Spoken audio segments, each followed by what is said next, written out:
My name is Terrence, and I used to work with Hal at WePay. I just like to share a couple stories about Hal. Um, Hal was always a joker at work.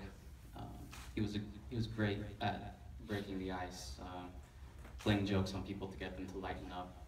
Um, he and I met as coworkers during his second stint at WePay, and I remember when he first joined, I was a little bit intimidated at first. Our boss at the time was really excited for him to come back and join the company again, and so I kept thinking to myself, wow, this guy must be really good. I better step my game up. Back then, our office it had two entrances. There was a front and a back entrance.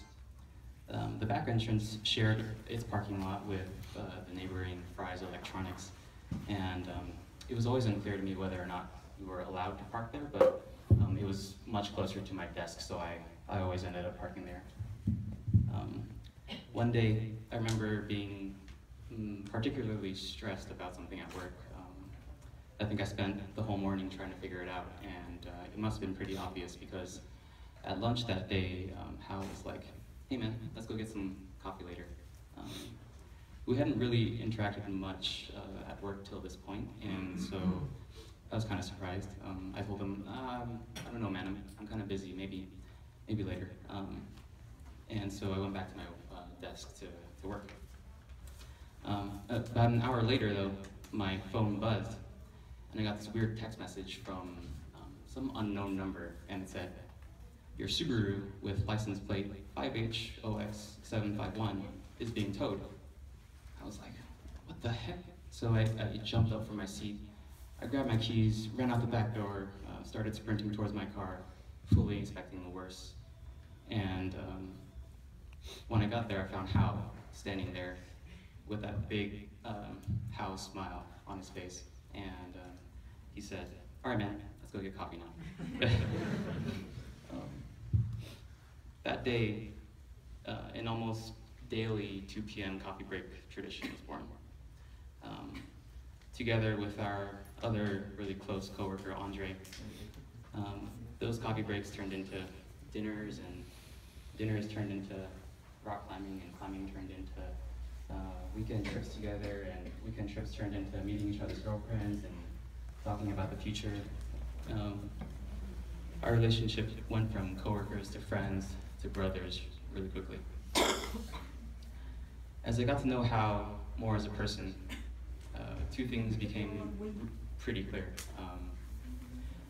One, he loved his family a lot, and two, he really adored his girlfriend, Diana. One of the things I always admired about Hal was how selfless he was. He was just really an unselfish person. From trying hard to save money to help his family buy a house, to saving small pieces of fancy candy for Diana to try, to sending me fake texts about my car getting towed so that he could get me out to coffee to unwind. It was almost never about himself. And that's a quality that I hope to embody in my own life and remember him by. Yeah, if two people are close, sometimes you can see glimpses of one person in the other, just like sometimes you can see glimpses of parents and their kids. And as you become good friends with a person, I think that becomes inevitable that you'll pick up things from each other. And although I'm really sad to see Hal go, it gives me a little bit of hope to see, to know that he was so close and so important to so many people. And I'm sure, and when the time comes, I'm sure I'll get to see glimpses of him again through some of you all, and remember him together. Rest in peace, man.